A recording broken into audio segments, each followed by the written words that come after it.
Today I want to share the Black Friday deals for the EcoFlow River 2 lineup. I've used this entire lineup since it came out about a year ago.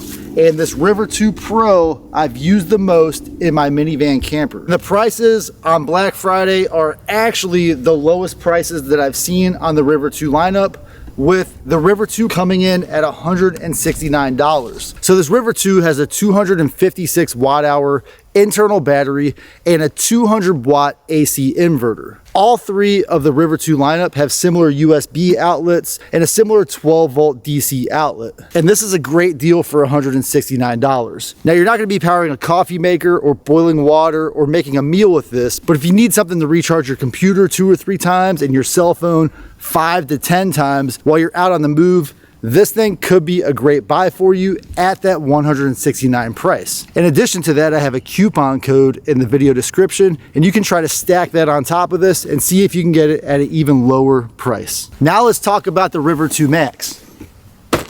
Now this River 2 Max I have not seen with a Black Friday deal. It's normally about $399 and it's currently $399 today. So be on the lookout, this might drop soon, and if it drops to that $300 price range at 512 watt hours and with a 500 watt AC inverter, it's still a decent price at $399.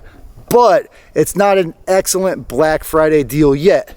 Be on the lookout for those EcoFlow deal of the day, and this thing might drop, making it an excellent buy. Let's talk about the flagship in the River 2 lineup, the River 2 Pro. This River 2 Pro has been in my minivan camper for just about a year now, and the outside is starting to show signs of wear, but the inside still works just like new. I've been pretty impressed with how this thing has performed. In X Boost mode, it works with almost all of my appliance. It's rated for 800 watts of AC output, but in X Boost mode, it'll surge up to 1600 watts. I've covered that topic quite a bit in all of my reviews, and it's a feature that I really appreciate on these smaller power stations. Smaller power stations like this that don't have X Boost mode really can't keep up with those high wattage pure resistive loads. And what I mean by that is a coffee maker, a hot plate, a water kettle, those things will pull 1000 to 1500 watts, and in X Boost mode the EcoFlow River 2 Pro can handle most of those loads. Don't get me wrong, the 768 watt hour battery can't run those loads for a very long time, but it really only takes about 5 minutes to boil water with my Keurig. When I boil water with my Keurig, it takes 10 to 15% from the EcoFlow River 2 Pro's battery. And with the 220 watts of solar recharging capability, this thing will top off within a few hours of the sun rising. There are some pretty significant differences between these three devices, so let me discuss those before I close out this video. The EcoFlow River 2 has a maximum output of 60 watts from its USB-C. It also has one USB-C and 2 USB-A outlets. It does have the least amount of outlets of these three devices.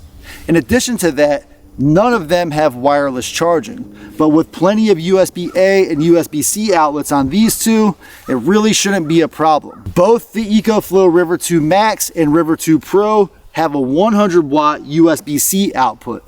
In addition to that, they have 4 AC outlets. I want to point out that these are not true grounded outlets, even though they look like it, because the EcoFlow River 2 Max has these 2 outlets that don't have a grounding cable. This one's rated at 500 watts of AC inverter output and 800 watts of AC inverter output, and both of those double in X Boost mode. All three of them do have a standard car outlet rated at 126 watts.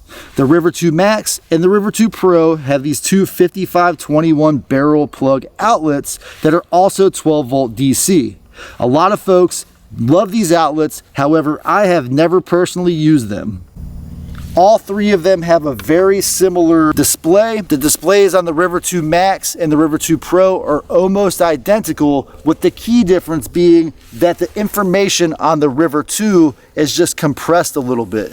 So it has almost the identical information. This screen's a little smaller, and these two are essentially identical. All three of these power stations are both Bluetooth capable and Wi-Fi capable. And I like that because I can update these over Wi-Fi when I'm close to home. And then when I'm out on the road, I can monitor these devices with the Bluetooth settings. So I'll go back and talk a little more about this River 2 Pro. Like I said, it's been in my minivan camper pretty much since it came out about a year ago.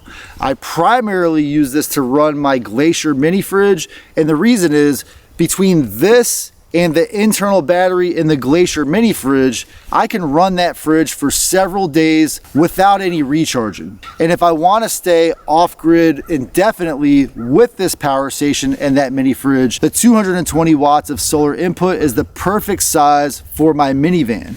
I can fit a 200 watt solar panel on my roof, almost max out the solar input capability of this, and keep both of those devices charged continuously.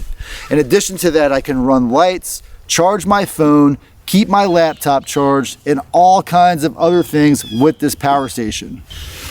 Don't get me wrong, I do like the River 2 and the River 2 Max, but for me, I prefer to go with the biggest bang for my buck, which is the River 2 Pro. The River 2 coming in at $169 is a very great deal compared to the $399 for the River 2 Pro. So what it really boils down to is, what kind of features are you looking for? Are you looking to take something where you can cook breakfast for your family at the campsite, or just charge your laptop and your cell phone? I'm waiting to see what happens with the River 2 Max as far as a Black Friday deal. If you want to see my full test and review of the River 2 Pro, click this video right here, and as always, please give me a thumbs up and maybe subscribe if you haven't done so already. And I'll see you on my next adventure.